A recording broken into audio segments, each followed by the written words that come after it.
Então, estão também a apoiar o povo do Senhor e as missões noutros países e em Portugal e a nascerem novas igrejas, a abrirem novas portas para o Evangelho, através da MEVIC e que apoia, é a plataforma que apoia estes obreiros.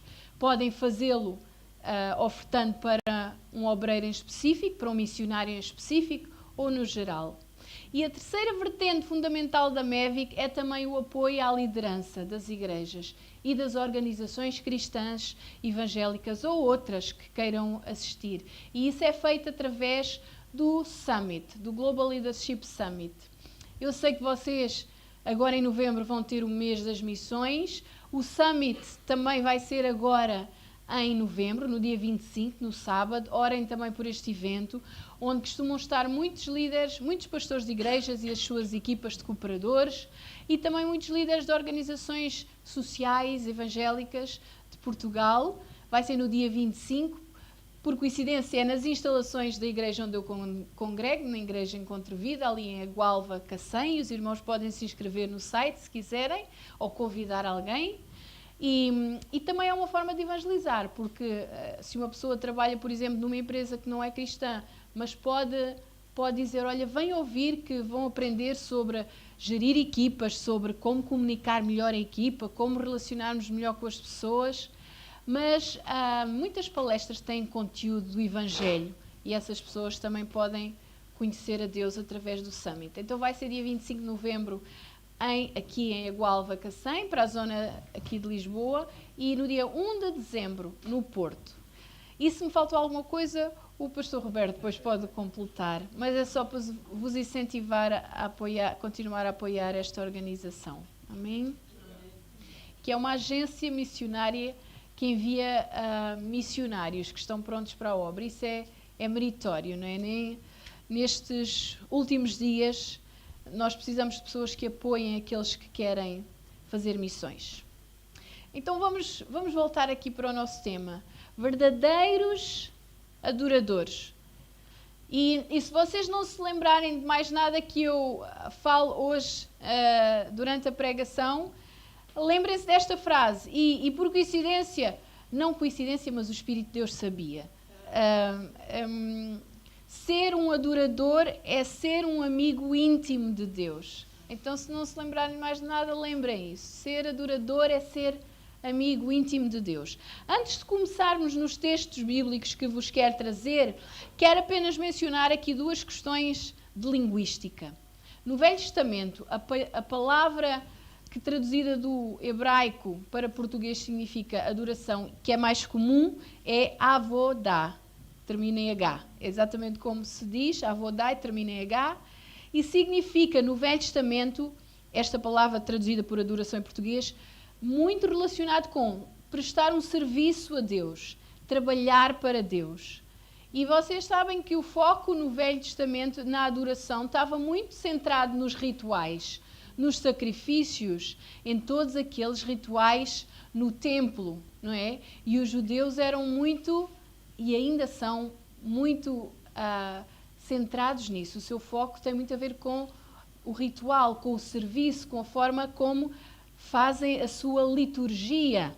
Então, a adoração no Velho Testamento estava muito ligado a isso, a estes serviços, ao culto no sentido litúrgico do termo. No Novo Testamento, na Nova Aliança, a palavra que surge 59 vezes no Novo Testamento e é traduzida como adoração é proskuneo.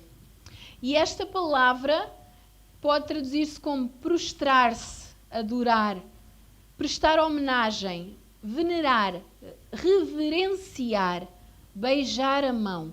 Ou então o verbo relacionado com proskuneo, que é proskuneza, prostrar-se em reverência e prestar homenagem. Então nós vemos que houve uma mudança, não é, do Velho Testamento para o Novo. Aquilo que era só fazer o serviço e o ritual e o sacrifício, não é, aquela liturgia, passou a ser algo mais íntimo, mais próximo do adorador perante Deus adorado, prostrar-se, beijar a mão, prestar homenagem. Uma coisa que implica mais de intimidade, vir do íntimo e da relação do adorador com Deus, que é adorado. O texto base do qual quero partir para os outros textos, e tenho 8 pontos para mencionar. O texto base é muito conhecido, João 4, a partir do verso 20. Todos nós conhecemos, não é? Aquele encontro especial que Jesus programou para estar sozinho com a mulher samaritana, que não era uma mulher que tinha a melhor das reputações, e Jesus também arriscou a sua reputação para estar sozinho com aquela mulher. E vocês conhecem o texto, não vamos ler todos, mas ela a certa altura, no versículo 19, diz: Senhor, vejo que és profeta. Como quem diz: Senhor, eu percebo que tu sabes mais de mim do que eu gostaria que tu soubesses. Então ela percebeu que Jesus era uma pessoa especial. E ela, como Jesus sabia e apontou que ela já tinha tido vários relacionamentos e agora estava com alguém que não era o seu marido, ela tentou mudar de assunto e mudou justamente para o assunto da adoração. Então, João 4,20 diz: Nossos pais adoraram neste monte e vós dizeis que é em Jerusalém o lugar onde se deve adorar. Disse-lhe Jesus: Mulher, crê-me que a hora vem que nem neste monte nem em Jerusalém adorareis o Pai. Vós adorais o que não sabeis, nós adoramos o que sabemos, porque a salvação vem dos judeus. Mas a hora vem, e agora é, em que os verdadeiros adoradores adorarão o Pai em espírito e em verdade, porque o Pai procura a tais que assim o adorem. Deus é espírito, e importa que os que o adorem em espírito e em verdade. Então,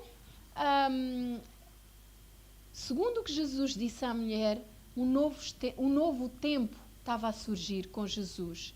Jesus foi aquele que veio mostrar a imagem de Deus, de um Deus próximo, um Deus cuidadoso, amoroso, salvador.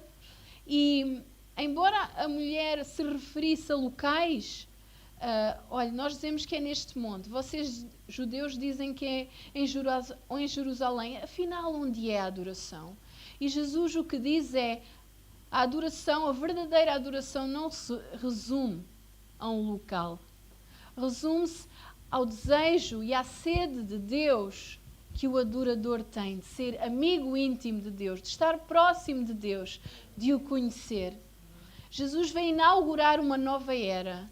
Tudo aquilo que era apenas sacrifício e era feito apenas pelo sacerdote, pelas pessoas indicadas, nomeadas para tal, ficou disponível para todos os que creem em Jesus e que aceitam o seu sacrifício como o único caminho para chegar a Deus. Todos podemos adorar, todos podemos estar diante de Deus. E o profeta Amós profetizou isso mesmo, que não importava o local, importava sim o coração e a forma como adoramos o Senhor. Isso está escrito em Amós 5, 4 a 6. Diz assim: Porque assim diz o Senhor à casa de Israel: Buscai-me e vivei. Não busqueis a Betel, nem venhais a Gilgal, nem passeis a Berseba, porque Gilgal certamente será levado cativo, e Betel será desfeito em nada. Buscai o Senhor e vivei, para que não se lance na casa de José como um fogo, e a consuma, e não haja em Betel quem o apague. Então, qual é a raiz da adoração? Buscar o Senhor. Ter esse desejo de estar próximo de Deus, seja onde for. Seja na igreja ao domingo, ou seja na nossa casa a cada dia de manhã. Esta sede de buscar a Deus é o que inicia a verdadeira adoração. E o ponto número 2, então, ponto número 1, a verdadeira adoração não se resume a um determinado local. E ponto número 2, a verdadeira adoração é centrada no íntimo do adorador. Lembra-se que Jesus disse à mulher: a verdadeira adoração, os verdadeiros adoradores adoram em espírito e em verdade. E isso fala-me de intimidade, de estar próximo de Deus. E quando nós somos íntimos de uma pessoa em quem confiamos, nós podemos confidenciar-lhe os nossos segredos. E essa pessoa também nos confidencia os seus segredos, porque há uma relação de proximidade e de confiança. E é isso que Deus deseja que construamos com Ele. Isso está escrito em Salmos 25, 14. E eu gostava que lembrássemos este versículo também. Salmos 25, 14.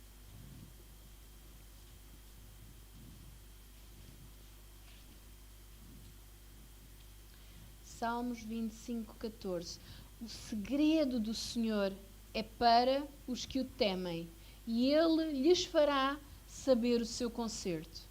Então, adoremos de tal forma, com intimidade e proximidade a Deus, que Ele nos faça conhecer os seus segredos.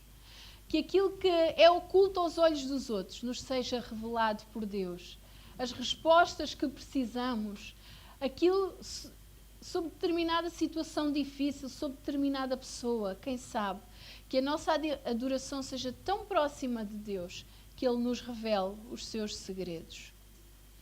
Então, segundo ponto, a adoração é centrada no íntimo do adorador. Terceiro ponto, a verdadeira adoração, já vimos que não está vinculada a locais, mas também não está vinculada a rituais ou a liturgias. Nós gostamos muito de cantar e o rei Davi foi dos primeiros que incentivou o povo de Deus a cantar, o povo de Israel, que criou uma série de instrumentos que não havia, montou os corais magníficos naquele templo, mas ele no fundo era um adorador. Aqueles salmos que ele escrevia de adoração eram fruto de uma intimidade que ele tinha, de uma amizade que ele tinha com Deus. Lembram-se da primeira frase que eu vos disse? Que se esquecessem de todos os outros pontos, lembrassem. Ser adorador é ser amigo íntimo de Deus. Então a verdadeira adoração também não está ligada a rituais. Os judeus tinham aqueles rituais que até só os homens é que podiam cumprir. Tinham de lavar as mãos, não é? E tiveram algumas discussões com Jesus sobre isso, para entrar no templo, os sacrifícios. E vamos ver em Mateus 15, 8, 9.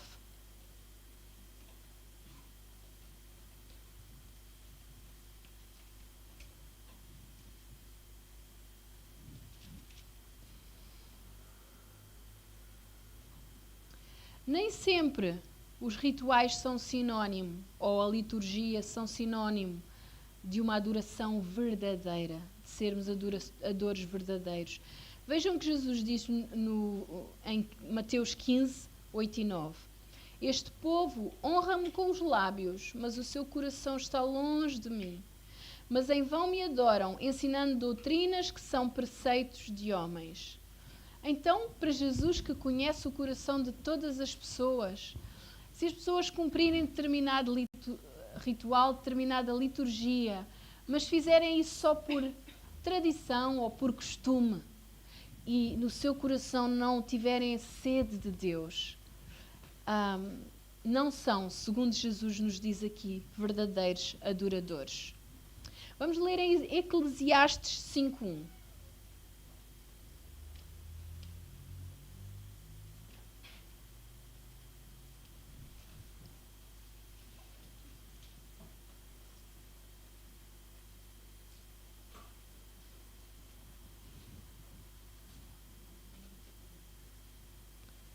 Guarda o teu pé quando entrares na casa de Deus e inclina-te mais a ouvir do que a oferecer sacrifícios de tolos, pois não sabem que fazem mal.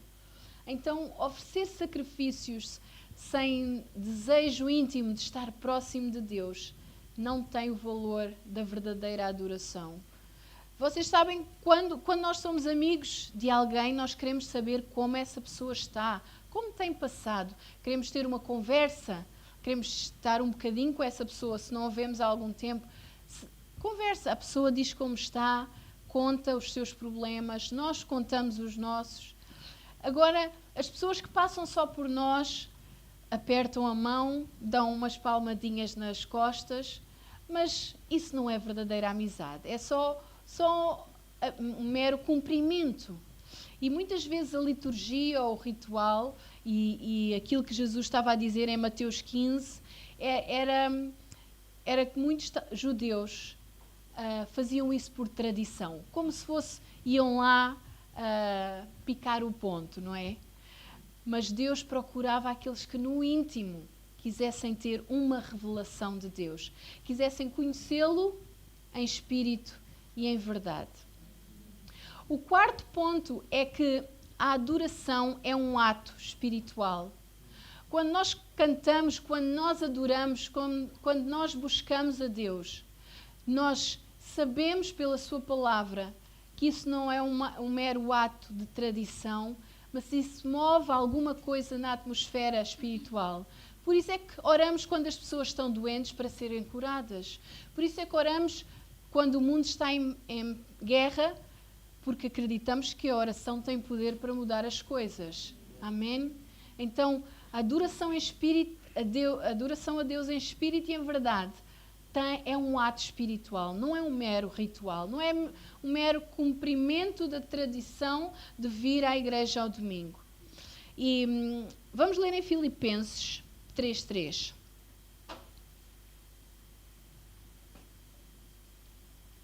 Aqui Paulo dá-nos um exemplo de uma tradição, e vocês sabem que quando as primeiras igrejas estavam a surgir, lá depois de Atos dos Apóstolos, eles tinham estas discussões. E as tradições dos judeus devemos manter? Eles tinham medo de se abolissem essas tradições que já não fossem verdadeiros adoradores. E Paulo tentava mostrar que não eram essas tradições que Deus estava à procura, mas era uma adoração do coração. Então, em Filipenses 3:3, diz assim: porque a circuncisão somos nós que servimos a Deus no Espírito e nos gloriamos em Jesus Cristo e não confiamos na carne. Então, os judeus tinham o hábito da circuncisão, mais um ritual, e eles achavam que assim era a verdadeira adoração a Deus, que deviam cumprir aquele ritual. Mas Paulo muitas vezes tinha de argumentar e dizer: não, olha, Jesus Cristo veio começar uma nova era. Não é pelos rituais que nós chegamos a Deus, é por um coração sedento de conhecer Deus através de Jesus Cristo.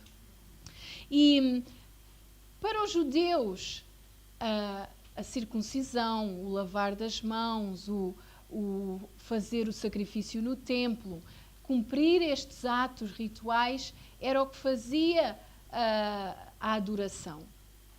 Mas Jesus veio começar uma nova era, mas algo nos Salmos já nos dizia que o Senhor não estava perto das pessoas que faziam esses rituais.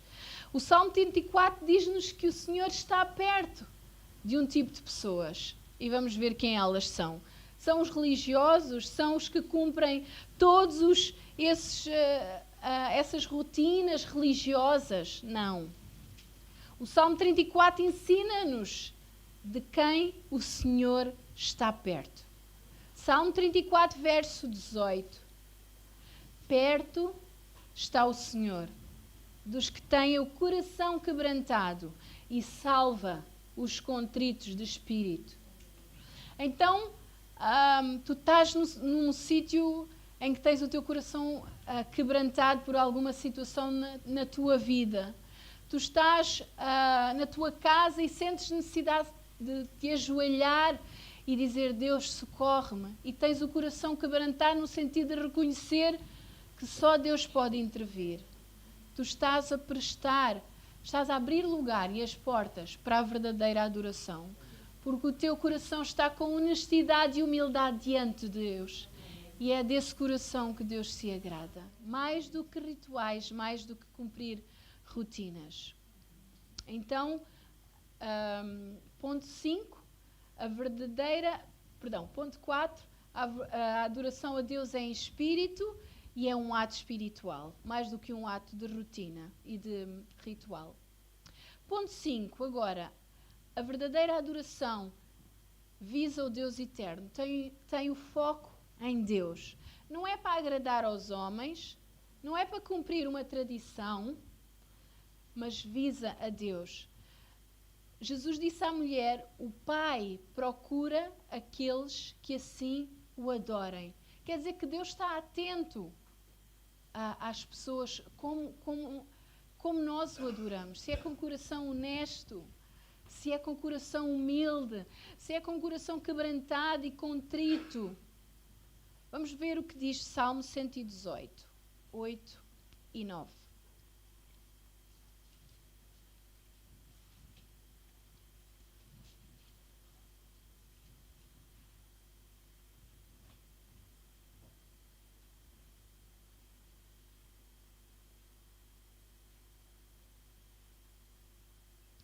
Salmo 118, 8 e 9. É melhor confiar no Senhor do que confiar no homem. É melhor confiar no Senhor do que confiar nos príncipes. Porquê é que eu estou a ler estes versículos nisto quando digo a verdadeira adoração visa o Deus eterno? Muitas vezes, especialmente para os mais jovens e que põem os olhos em adultos ou pessoas de grande influência, pessoas de grande nome, pessoas com fama, todos eles falham. E por isso é que a nossa adoração, a nossa admiração, a nossa confiança deve estar centrada unicamente no Deus eterno. É o único que não falha.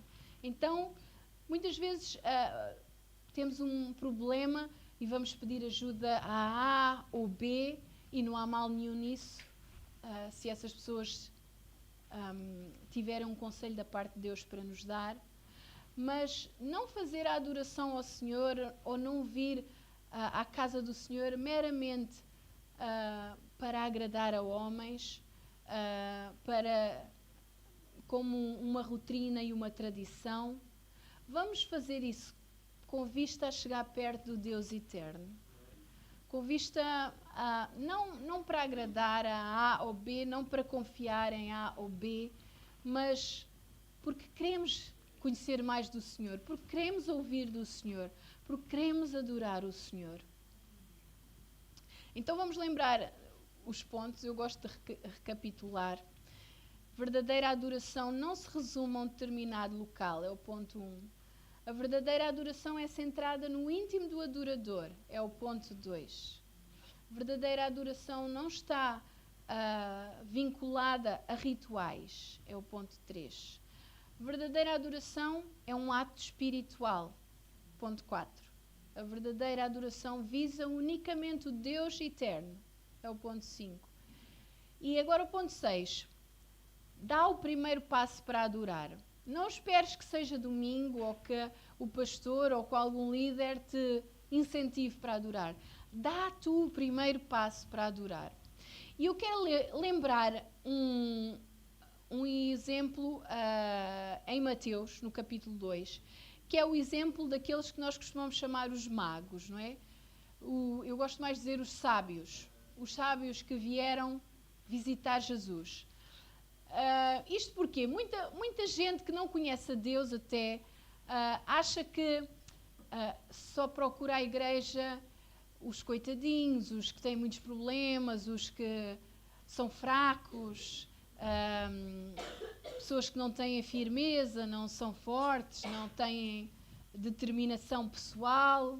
Há muita gente que tem esse estereótipo, que a igreja é para os fracos. Mas vejam os sábios do Oriente, aqueles que foram dos primeiros a vir adorar Jesus. Eles eram sábios, quer dizer, por exemplo, trazendo duas coisas para a nossa sociedade. Se fosse hoje, eles eram o topo dos intelectuais da sociedade. Eles eram ricos, eles trouxeram ouro, incenso e mirra. Eles tinham uma posição social respeitada. Eles moravam muito longe. Eles tinham todo o conhecimento, porque eram os sábios, eles estudavam as estrelas e conseguiam chegar à revelação de determinados fenómenos. E se nós trouxéssemos isso para a sociedade de hoje, essas pessoas, muitas delas intelectuais, com todo o conhecimento, estatuto e riqueza, podiam pensar: para que é que eu vou a uma igreja? Para que é que eu vou procurar Deus? Eu tenho tudo, tenho riqueza, tenho estatuto, tenho conhecimento. Mas vejam que estes homens, apesar disto tudo, saíram do Oriente. Porquê? Porque eles reconheceram que aquela estrela identificava alguém que era maior que eles mesmos. E muitas vezes nos nossos dias, por causa do conforto que já vamos tendo, alguns de nós, achamos que não precisamos de Deus. Ou as pessoas acham que não precisam de Deus. Estão confortáveis. Para que adorar a Deus? Estes homens são exemplos, estes sábios. Em Mateus 2, 1 a 11, podemos ler: porque eles, tendo tudo, deixaram a sua terra e vieram prestar homenagem ao Filho de Deus, nascido em Belém. E eles reconheceram: este é alguém maior do que nós, este é alguém divino, alguém todo-poderoso. E isto demonstra uma verdadeira humildade. Eles deram o primeiro passo, ninguém lhes disse: vão adorar. Eles viram a estrela e tomaram essa iniciativa. Então, toma tu também a iniciativa de buscar a Deus, de orar, de te ajoelhar, seja onde for, aqui em casa. Busca adorar como os sábios. Dá o primeiro passo. Diz assim, Mateus 2, 1 a 11. E tendo nascido Jesus em Belém da Judeia, no tempo do rei Herodes, eis que uns magos vieram do Oriente a Jerusalém e perguntaram: onde está aquele que é nascido rei dos judeus? Porque vimos a sua estrela no Oriente e viemos adorá-lo. E o rei Herodes, ouvindo isto, perturbou-se, e toda a Jerusalém com ele. E congregados todos os príncipes dos sacerdotes e os escribas do povo, perguntou-lhes onde havia de nascer o Cristo. E eles lhe disseram: em Belém da Judeia, porque assim está escrito pelo profeta: e tu, Belém, terra de Judá, de modo nenhum és a menor entre as capitais de Judá, porque de ti sairá o guia que há de apacentar o meu povo de Israel. Então Herodes, chamando secretamente os magos, inquiriu exatamente acerca deles, acerca do tempo em que a estrela lhes aparecera.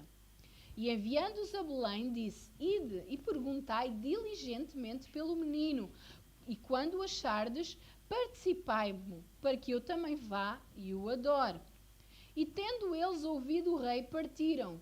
E eis que a estrela que tinham visto no Oriente ia adiante deles, até que, chegando, se deteve sobre o lugar onde estava o menino. E eles, vendo a estrela, alegraram-se muito, com grande júbilo. E entrando na casa, acharam o menino com Maria, sua mãe, e prostrando-se, o adoraram. E abrindo os seus tesouros, lhe ofertaram dádivas, ouro, incenso e mirra. E sendo por divina revelação avisados em sonhos para que não voltassem para junto de Herodes, partiram para a sua terra por outro caminho. Então, estes versículos são tão ricos sobre adoração. Eles mostram que há verdadeiros adoradores, que independentemente do seu status social, da sua riqueza, quando se quer adorar, procura-se adorar e dá-se o primeiro passo. Mas também mostra que há falsos adoradores. Herodes disse: digam-me lá onde é que ele está, que eu também quero adorá-lo. E ele queria, de facto, adorá-lo? Não. Ele tinha medo que Jesus lhe tirasse o reino, o lugar. Então, de facto, nem toda a gente adora com sinceridade. Herodes aqui estava a ser muito malicioso. Mas os magos, vejam o deslumbre. Aqueles homens que estudavam as estrelas chegaram a uma estrebaria onde a igreja parou, onde a estrela parou, desculpem, e diz que acharam o menino e prostrando-se o adoraram. E diz no verso 10, alegraram-se com grande júbilo. O que é que estes homens, com tanto conhecimento e tanta riqueza, não tinham já vivido que não os deslumbrasse? Como é que um bebê deitado nas palhinhas os podia deslumbrar de forma a que eles o adoraram com grande júbilo? E nós devemos adorar a Deus e buscar a Deus todos os dias e todos os domingos e todos os dias que o adorarmos com o mesmo júbilo, com o mesmo entusiasmo que estes homens que fizeram uma viagem tão longa para se prostrar diante de Jesus. E mais do que isso, eles ofertaram aquilo que tinham de melhor. E a pergunta é se hoje nós nos deslumbramos ainda com esta oportunidade que é negada a muitos, e muitos perdem a sua vida por adorar a Deus. Se nós ainda nos deslumbramos e ainda adoramos com tanto júbilo como estes magos, e se ainda ofertamos o melhor de nós como eles deram ouro, incenso e mirra, que nós possamos ofertar o melhor de nós, seja a nossa vida, o nosso tempo, a nossa música, o nosso serviço a outros, uma forma de adoração sincera e verdadeira, porque nos alegramos com verdadeiro júbilo de podermos estar perto do Salvador e de algo que é muito maior, de alguém que é muito maior do que nós. E por último, referir aqueles, quase último, ponto número 7, ainda falta 8.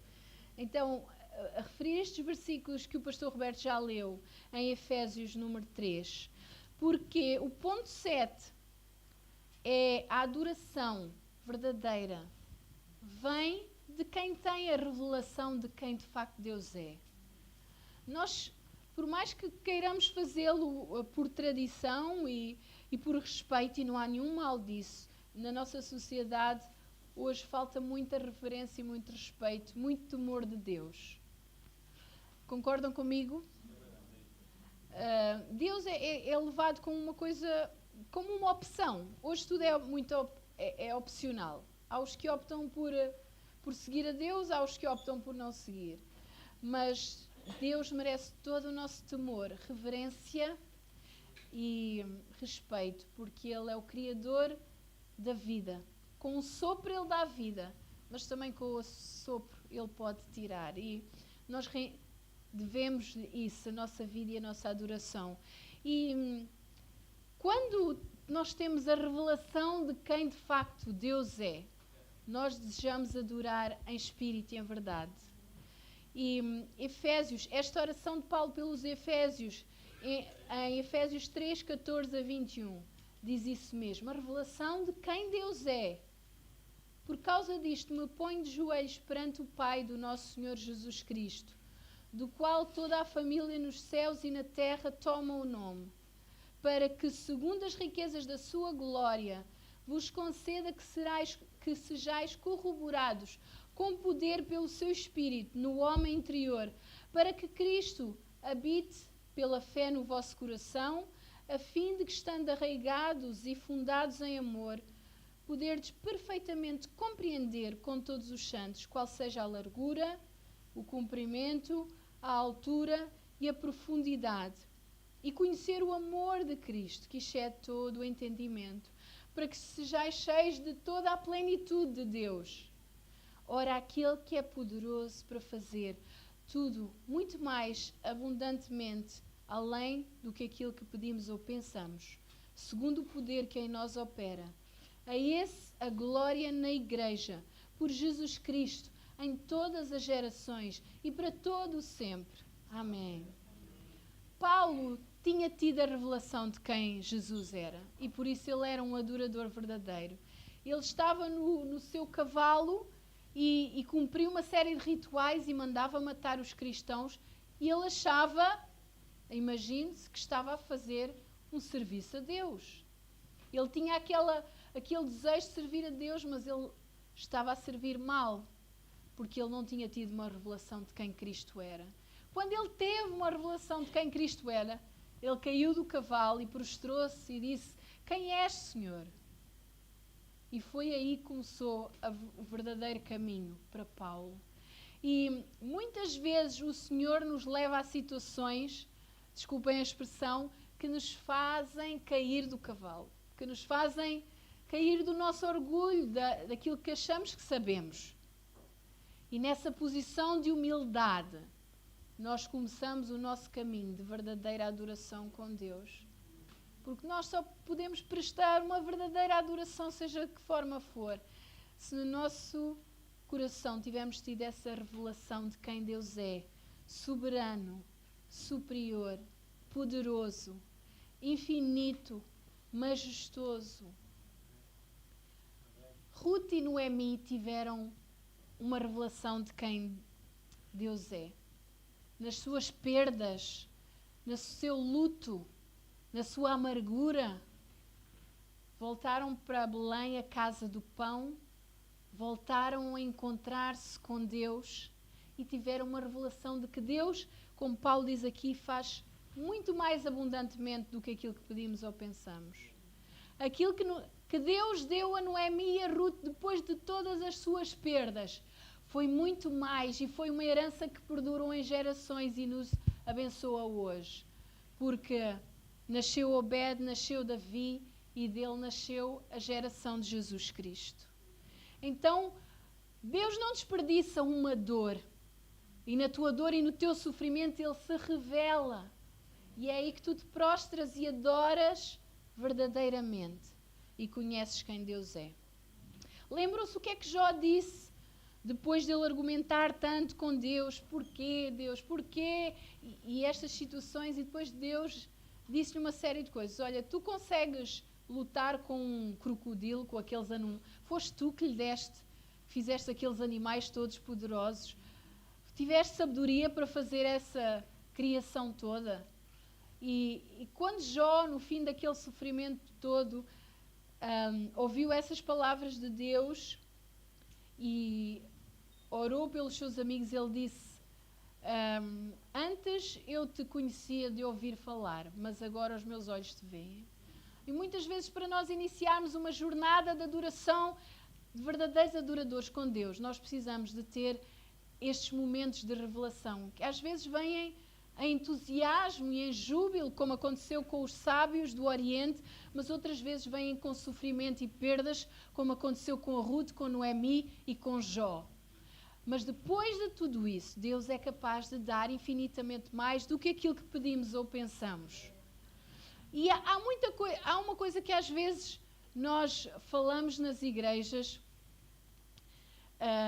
que é com boa intenção, que é: agora não vamos pedir nada a Deus, vamos somente adorar e louvar.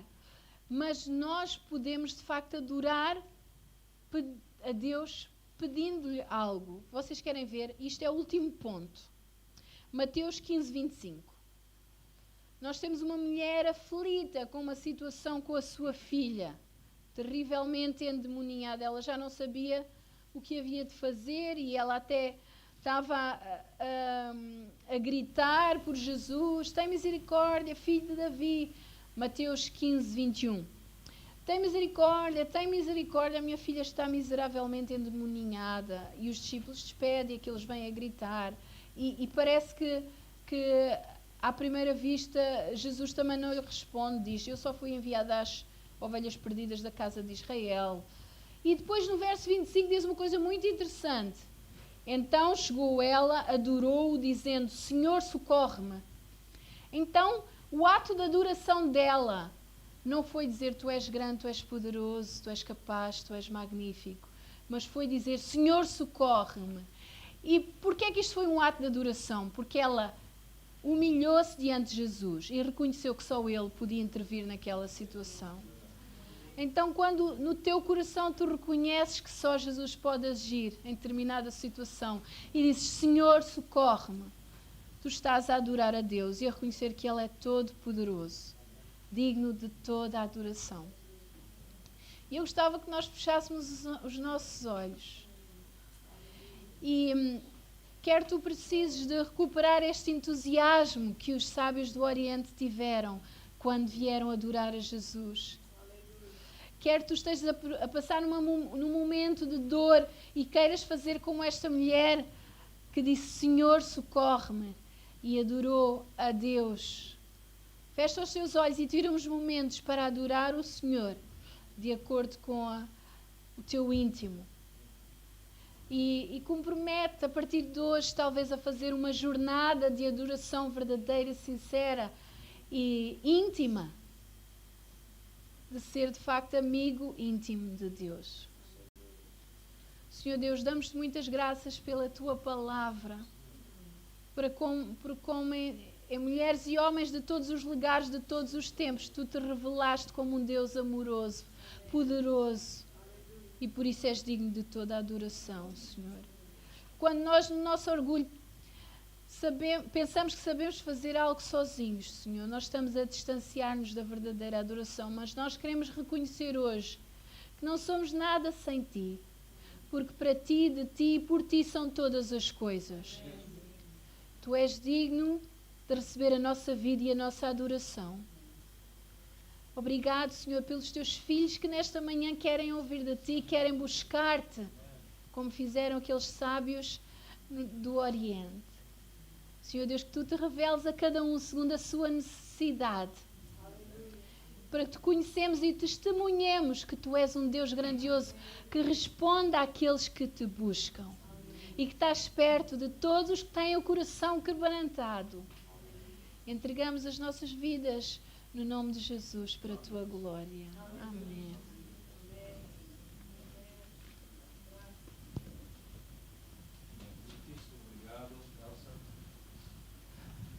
Amém. Obrigado. Obrigado, Elsa. Obrigado, Deus. Nós queremos agradecer a Deus pela sua vida.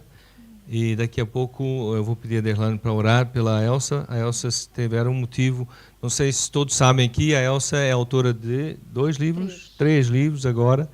E ela não trouxe nenhum, mas se quiserem depois ela pode dizer. E ela está envolvida em vários tipos de ministério, vários desafios. E nós louvamos a Deus pela sua vida. Então, se quiser partilhar com a Derlane algum motivo hoje, qual é o motivo hoje de oração, ela vai orar por ti daqui a um instante, tá bem? Mas nós queremos, então, despedir daqueles que nos acompanham online, que Deus os abençoe, tenham uma boa semana e não se esqueçam daquilo que Deus falou conosco hoje, que é nós darmos o primeiro passo, nós buscarmos a Deus e realmente nos tornarmos em verdadeiros adoradores de nosso Senhor através de Jesus e do Espírito Santo que Ele nos dá. Amém? Amém. Deus abençoe. E então, além de nós orarmos pela Elsa, eu queria recuperar uma frase. Deus não desperdiça uma dor. E perguntar se há nesta manhã alguém que está a experimentar uma dor pessoal, relacionamentos, físico, financeiro, dificuldades. Alguém nesta manhã, se houver, não precisa dizer qual é a dor, mas põe-se de pé, que nós vamos orar por si. Alguém nesta manhã que está a experimentar um momento de dor, de sofrimento, Deus não desperdiça e Ele vai ao encontro de cada um de nós que neste momento está a passar um momento de dor, um momento de sofrimento. Deus sabe qual é. E nós vamos colocar diante dele a dor e o sofrimento de cada um que neste momento se tem manifestado. E agora eu queria pedir àqueles que não se puseram de pé, que se ponham de pé em apoio àqueles que estão de pé. Tá bem? Vamos estar a apoiar os que estão em pé, os que se levantaram, reconhecendo e colocando diante de Deus a sua dor, o seu sofrimento deste momento. Derlane, podes orar? Podes vir aqui orar, não só pelos que se levantaram, mas também pela Elsa. Amém? Antes de orar, Elsa, tem algum motivo a partilhar? Pode ser. Que é todos os desafios que eu estou envolvida, Que não são poucos. que o Senhor me ajude para que todos eles sejam para a glória de Deus e crescimento do seu reino. Amém, amém. Aleluia, Senhor. Senhor, nós te bendizemos nesta manhã, Senhor. Nós estamos aqui, Senhor. E de uma maneira muito, muito especial, Senhor. Nós queremos colocar aqueles irmãos que primeiro se levantaram com a situação, ó Deus, de dores ou a dor que estão a enfrentar neste momento, Senhor. Ainda foi a frase também que eu escrevi para mim na hora da ministração, que o Senhor não desperdiça a dor, ó Deus. Pai, então nós queremos colocar essas dores diante de Ti, Senhor. Ó Deus, nós sabemos que o Senhor tem poder. O Senhor tem poder, o Senhor tem a medida para cada um, Senhor. Ó Deus, nós glorificamos o Teu nome pela ação poderosa do Senhor neste momento, ó Deus. Pai, neste ato, ó Deus, como aquela mulher, ó Deus, que chegou para Ti, em desespero, Senhor, reconheceu que só o Senhor poderia socorrê-la no momento de dor, ó Deus, no momento tão difícil que aquela filha já havia passado por tantas vezes, Senhor. Ó Pai, esse socorre-me, Senhor, que está no coração de cada um destes irmãos agora, Senhor. Ó Deus, nós colocamos diante de Ti, sabendo que o Senhor é o Deus do socorro, bem presente na hora da tribulação. O Salmo 56 fala: Deus é o nosso refúgio e fortaleza, socorro bem presente. É este socorro, Senhor, ó Deus, que nós estamos, ó Deus, a buscar para cada um destes, ó Deus, que se levantaram e se colocaram, ó Deus, nessa posição de dor, ó Pai. No nome de Jesus, Senhor. E nós queremos que o Teu nome seja glorificado na vida destes irmãos. Ó Deus, que eles vejam o agir do Senhor neste momento de dor, ó Deus, porque o Senhor é Senhor sobre tudo e sobre todos, Senhor. Pai, no nome de Jesus, e qualquer, ó Deus, semente, qualquer seta de confusão que o inimigo queira lançar, ó Deus, tentando causar confusão de que o Senhor não ouve. Ó Deus, nós declaramos, ó Deus, destruído no nome de Jesus, porque o Senhor é o nosso refúgio, o Senhor é a nossa fortaleza. Pai, no nome de Jesus, nós colocamos, ó Deus, a vida da Elsa nas Tuas mãos. Nós Te agradecemos, ó Deus, por tudo que o Senhor tem colocado sobre ela, tudo que o Senhor tem dado à vida dela, Senhor. Ó Deus, todos os trabalhos, todas as áreas, ó Deus, que ela tem, ó Deus, desempenhado. Senhor, que o Senhor acompanhe, ó Deus, que o Senhor lhe dê graça, que o Senhor lhe dê sabedoria, ó Deus, uma mente fresca, ó Deus, para saber separar bem as coisas. Abençoa o seu marido nessa fase de transição de trabalho, abençoa os seus filhinhos, ó Deus, a crescer, abençoa, Senhor, tudo que está à frente, Senhor, para que ela seja capaz, ó Deus, e essa capacidade venha do Senhor, Pai. Ó Deus, nós Te agradecemos, ó Deus, e que a graça, a paz, a alegria do Senhor, a bênção, ó Deus, a consolação do Senhor acompanhe cada um de nós para as nossas casas, no